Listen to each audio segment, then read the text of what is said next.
are you asking every one of your clients for a referral? Their answer was no. And George, when I ask that question to clients today, the answer is still no.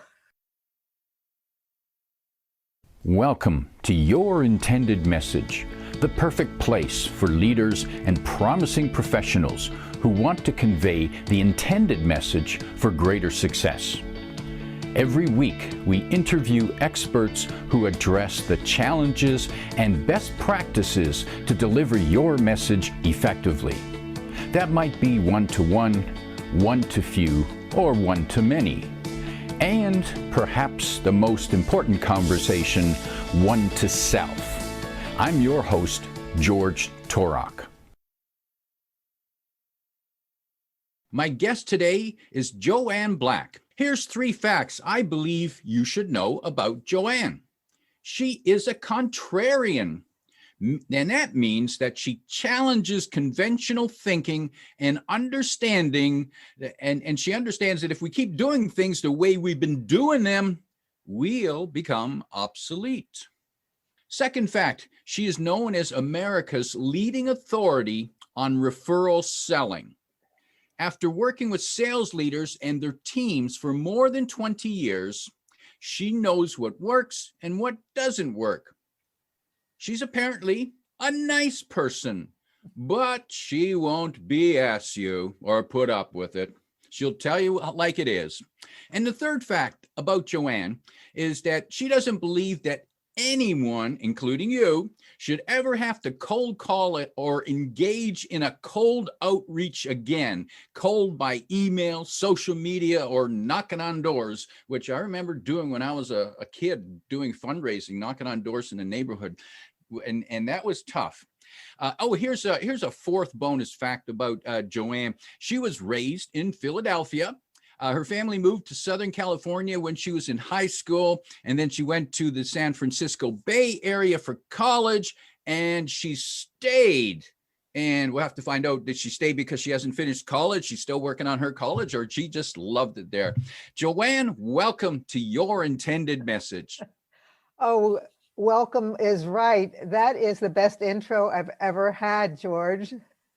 That's wonderful to hear, because I have fun doing that, and I like hearing those 3 key points that make you a little bit more interesting. Now, I assume, by the way, you did finish college, right? Yes, I did. However, I like what you said, because I learn every day. I think we all should, because I figure if I'm not learning, I'm dead, and I prefer the former. So learning is very important to me, no matter what subject. Good. Well, then today we are here to learn from you about how we can avoid that cold calling and make better use of referrals to build our career, build our business, maybe build our social network. So we're here to learn at your feet, the master of referral selling. Joanne, your first referral, did that come as a gift from someone, and then you said, I like how this worked, I got to keep doing it? Was it, or did you just sit down one day and say, damn this cold calling, there's got to be a better way? How did you get into referrals? Well, it's probably a little bit of both, but the way I got into referrals professionally was I worked for 2 consulting and training firms. And when I left the last one, I decided to start my own business. I was working with a management team of an outsourcing firm on their sales and marketing strategy. And serendipitously, they were doing a customer satisfaction survey at the same time of 50 of their best clients. Well, it was several rounds back and forth. And for some reason, I added a question on the last round. Would you be willing to be a referral to this company? It was a 7-point scale. 7 was high. Came back 6.5. Yes, I was shocked as well. I went back in my next meeting with the management team and I shared the results and I said, are you asking every one of your clients for a referral? Their answer was no. And George, when I ask that question to clients today, the answer is still no. But that's how I started. And then I realized that in my sales career, my best business had come from referrals. Now, I do feet on the street research, which means I talk to people and I talk to salespeople and sales execs I knew and asked them if they like to get referrals. Well, that may seem like a dumb question, but I needed to hear it from them. And they tell me what everybody knows. You know, we get the introduction in one call, we're pre-sold, we have credibility, there's no cost, and the conversion rate soars. So I said, well, that's great. Now, what about this? Do you have a referral system, methodology with a written strategy, metrics, skills, and accountability for results? So guess what the answer to that was? Probably no. It was no, and it's no again today. And so on the one hand, everybody loves referrals and we just love receiving them, but it's not an outbound, proactive, intentional approach. And so what I did is I said, what do I need to do to close that gap and make referrals not only common sense, but common practice? And what do you need And to I do? developed a very straightforward system to make it happen because I'm a salesperson. I don't like complicated. So it's simple. It's not easy because if it were, everyone would be doing it. And referrals are our biggest competitive differentiator because when we're introduced, we get in. We get in early. We have time to build relationships and make connections. We get the inside track and we hear things no one else does. That's the power of referral selling. Joanne, there's no question that I like referrals, and but there's probably many people as I have made the sin like I have of figuring, well, we'll just hope. We'll hope we get some more. That would be nice. But what if they don't come? We don't get them. So what if someone would say no when they're asked? Is that something that gets in the way? Yeah, sometimes. Well, I think it is for a lot of people. So first of all, waiting for referrals to come in is not what salespeople do. Top salespeople don't wait. We don't wait from leads from marketing. We don't wait for leads from our website. We don't wait for leads from our SDRs. We don't wait for leads. That's not why we're hired. So that doesn't make sense, sitting back and waiting, because we wouldn't have a job if we did that. What needs to happen then is an outbound approach. So we proactively have a system to ask for referrals specifically from our clients. And that's not just one person, that's everyone we've come in contact with during the buying process. And nobody's asking. Now, part of that reason is how many companies are organized. And account executives has said to me, well, I'm incented for getting new logos. Well, they close a deal, they hand it off to customer success, and then they go scramble and find something else. Well, they could have gotten introductions to those new logos if they'd asked their current buyers. And so that's the kind of thing that happened. But you also touched on a point that's very important. When people are telling the truth, they will say they're not comfortable asking for referrals. It feels awkward. It feels desperate. That's a word that's been used more and more, desperate. I think about it this way. If I were really successful, why would I have to ask? Right? So the perception is if I have to ask, I must not be doing so well. And that's how it also feels arrogant and pushy and like a used car salesman and all of this. And absolutely all of that is true, because we have this model of our head of the used car salesman and being pushy, and we're not that kind of person. And we actually put our reputation on the line when we ask, don't we? That we put our trust in someone else that they're going to introduce us. And that's my definition of a referral. We get an introduction. Well, what if they say no? That's the first thing that pops, right? And so we're then thinking, what did I say? Why don't they like me? Did I part my hair the wrong way? Whatever it is, so we don't ask, or we ask in this way. And I don't want anybody to ask like this anymore. If you know anyone who could benefit from my services, please let them know. That's the wrong way to ask. Well, yes, because we're so afraid of asking. And the answer to that is typically no. So then we checked it off our list. Yeah, I asked and it didn't work. Because we asked poorly. That's correct. That question actually, when I hear you say it, that asking that way actually sounds like the person really doesn't want a referral, and it feels vague.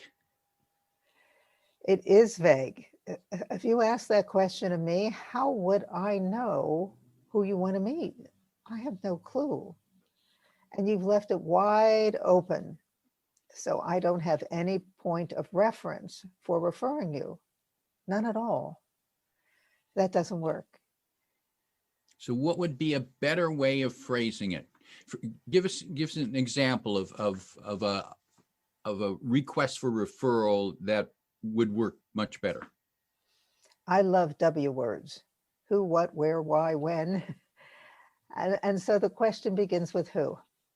Who are one or two people in your network you can introduce me to? There's some key points in that question.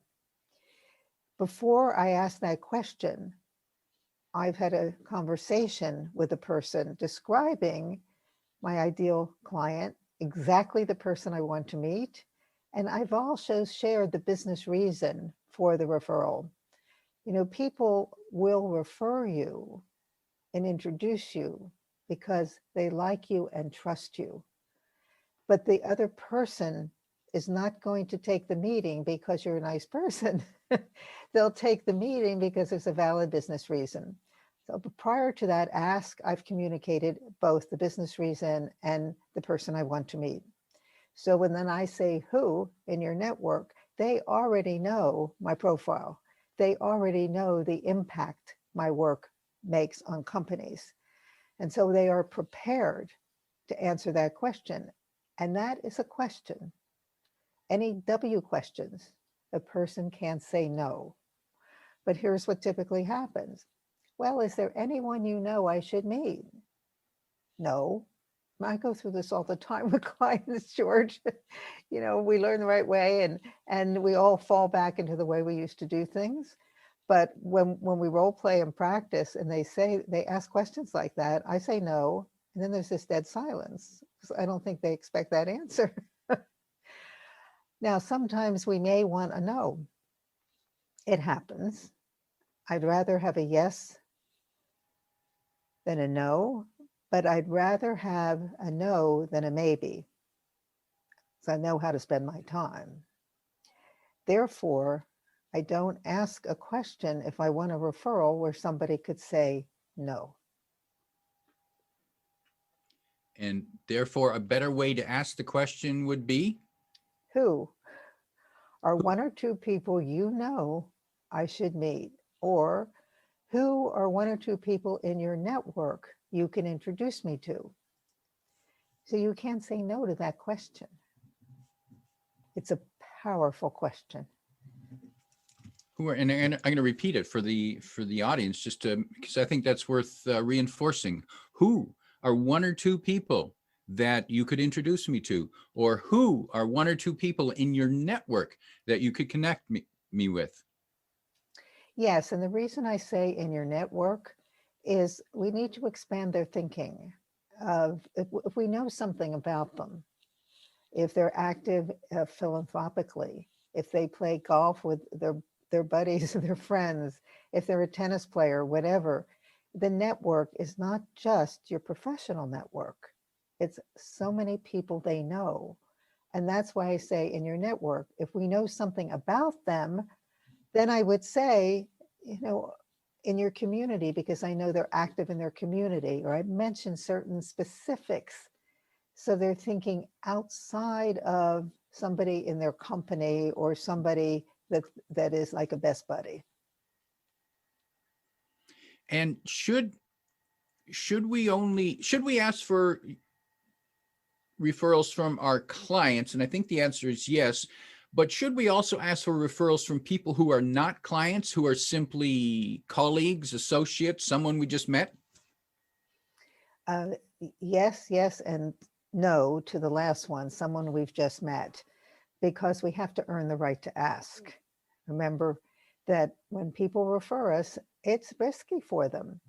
They have to know that we'll take care of their contact as they would. That's the trust piece. So when you just meet someone, no, it's not going to happen. You have to earn the right.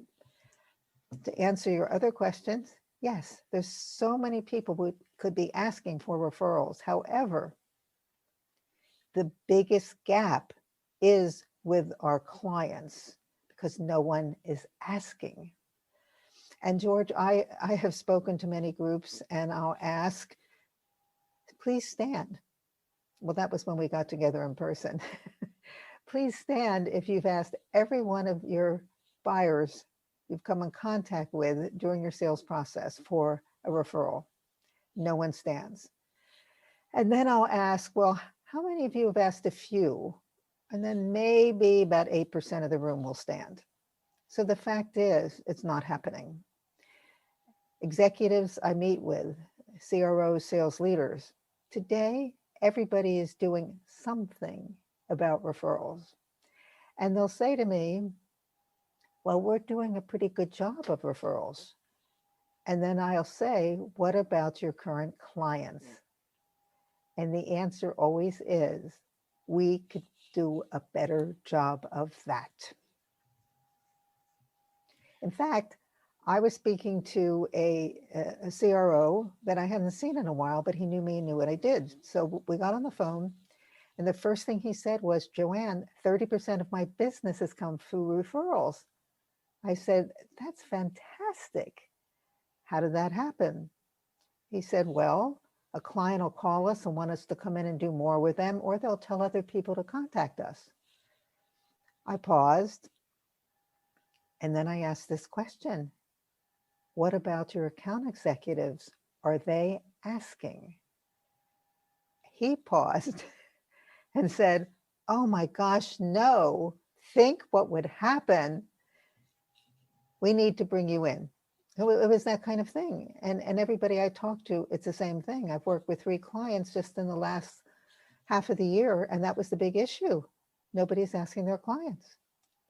We start there because that's where they know us. Our clients love us. They trust us. They've done business with us. They know what we do. They know the impact we made on their business. They know we solved a huge problem for them. So they are glad to refer us. However, typically they're not going to call you and say, hey, I have someone I want you to meet. They're busy. They have their business to run. And the other thing is, they don't always know we need more business. That really seems like dumb, but I have been asked that, George. I've been asked, Joanne, do you need more clients? And I take a breath and I say, yes, I can always use 1 or 2 more great clients. So you have to diffuse what they may be thinking. If they refer you, are you going to have time for them? So you only want 1, maybe 2. That's it. Joanne, when you work with salespeople and you're teaching, training, coaching them to ask for referrals, what's the first hurdle they need to get over? It's the ask, really. And that's why we practice. So they learn the process. And then here's tough part. Their assignment is to practice with two people they know really well. And the best is if they don't know much of anything about your business.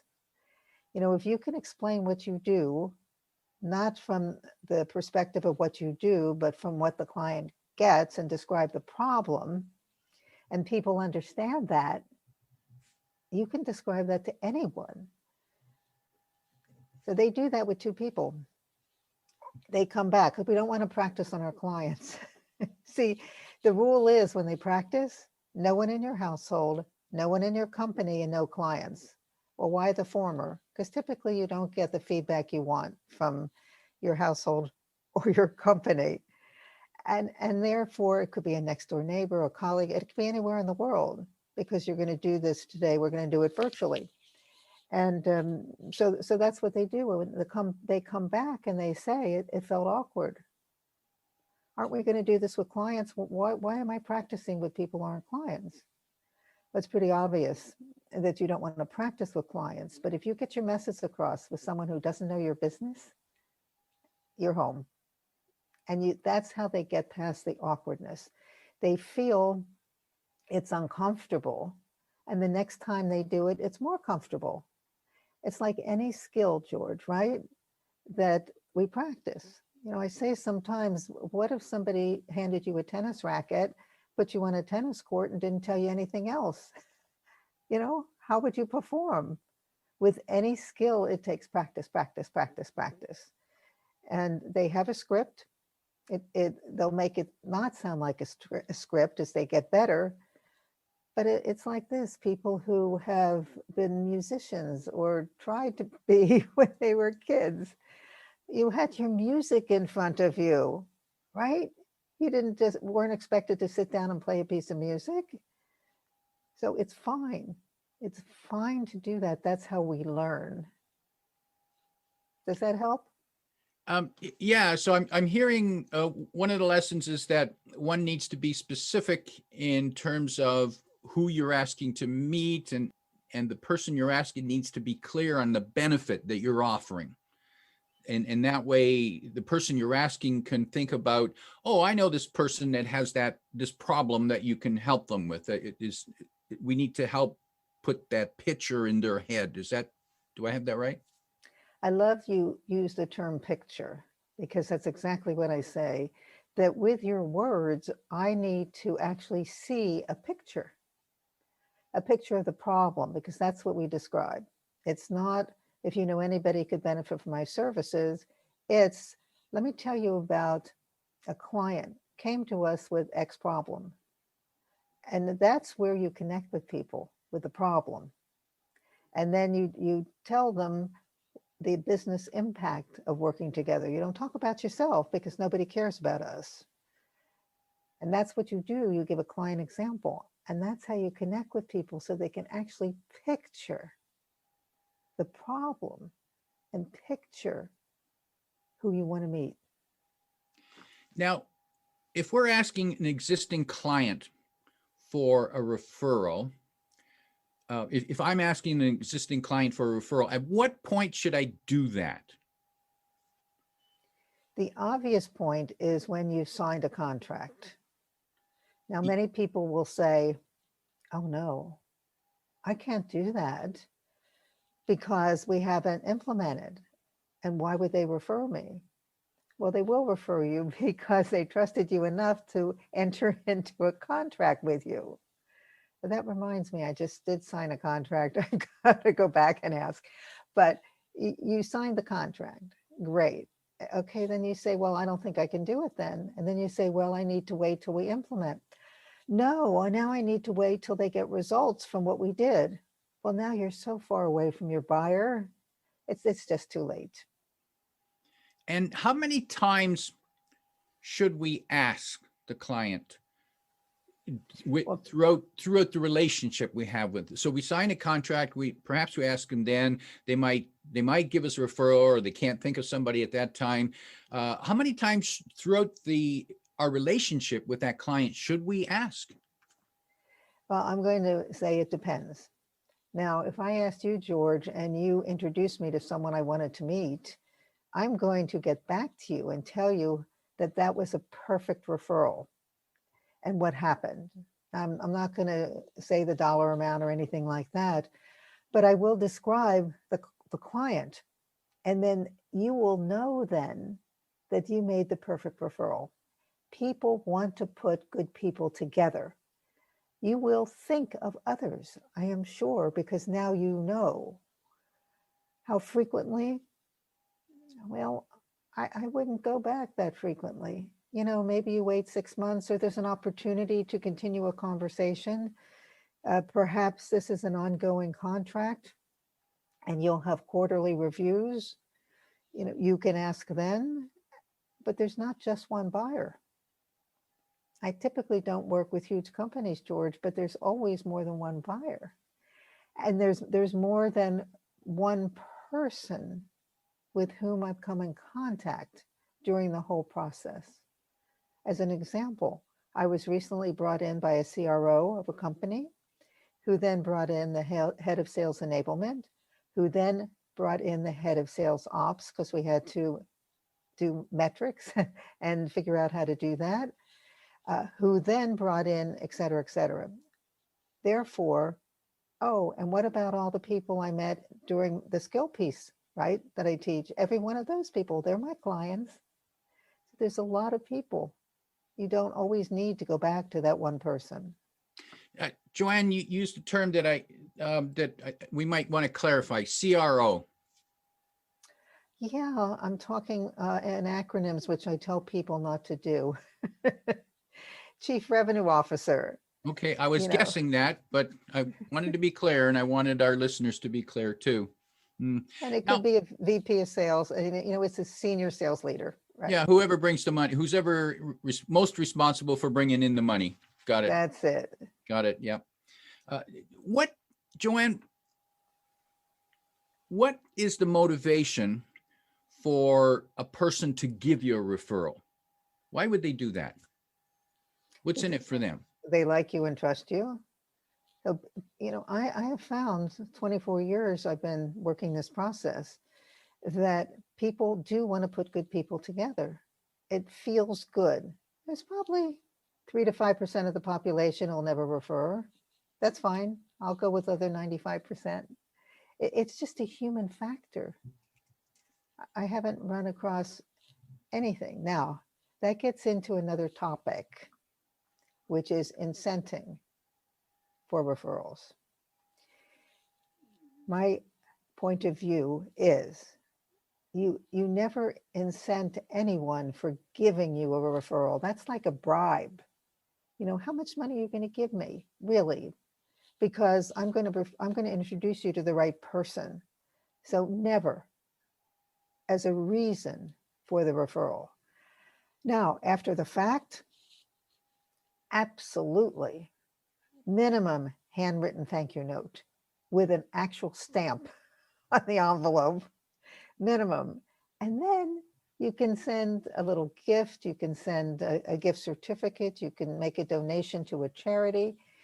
And it's just a lovely thing to say thank you. But that's after the fact. Okay, so don't try to get the referral with a bribe, but do provide a thank you, even if it's only a handwritten note. Well, and I'd say only is probably not a good modifier, because that's what people want. The other part of it, there's no need to do. It's our option whether we want to send a little gift. But we're human beings and we all need to be thanked. Over the years, I have sent many handwritten thank you notes. And I get this amazing response, you know, like, where did you get your stationery? Thank you so much for your note. And here's where generational things don't come into play. I clearly remember a time that I sent a note to a millennial. And I put an article in the note that I'd read that I thought she'd be interested in. The next thing I know, I'm on Twitter, and she had put a picture of the note on Twitter. And it said, look what Joanne Black sent me. And so, I mean, it's just that reinforced, it's just a human factor. We need to be thanked. After all, if I'm not thanked for a referral, if you're not thanked, are you ever going to give one again? No. Well, I'm pretty firm about that. There was one time I heard from a client, I had referred someone, I heard from my client, they were working with her. Never heard from her. Okay, done. Nope. Not going to work with you anymore. Not going to refer you. I'm just pretty hard and fast about that. There's no reason not to thank somebody. So that's what we need to do, period. The rest is optional. Now, it's interesting, Joanne. I'm hearing that getting referrals logically makes sense. However, getting the referrals is based on emotions, the emotion of trust and and wanting to help and thanking people. Yes, it is. If you don't have the relationship, you're not going to refer. I mean, that's it. It really is like this, George. If I say I'm going to introduce you to someone you want to meet, then I just have to be absolutely clear that you're the right person. You're going to follow up. You're going to do the right thing. You're going to have good conversations. You're not going to pitch, all of that. Because if that happens, that person's going to come back to me and said, who is this George person, right? So that's why it's so important. Now, Joanne, I know that for people might be interested to learn more about referrals and perhaps getting their own referral system going in some way. And one way they can learn more is to get a hold of your regular newsletter, Referral Selling Insights. And before they get that, they might want to try the Referral IQ quiz, which is a list of 14 questions to get their mind in the right place so that they know where to start building the referral system. And they can find that, I believe the place is at your website, which is aptly called nomorecoldcalling.com. And the where it is at is /referral-selling-insights. So that's nomorecoldcalling.com/referral-selling-insights. And the link will be in the description for the podcast as well. So now you know what to do to get started on your referral system. My guest today is Joanne Black, America's leading authority on referral selling, reminding you that it's simple but not easy. If you like what you heard, remember to like, comment, and share this podcast. Come back every week for more practical insights to help you deliver your intended message. I'm your host, George Torok.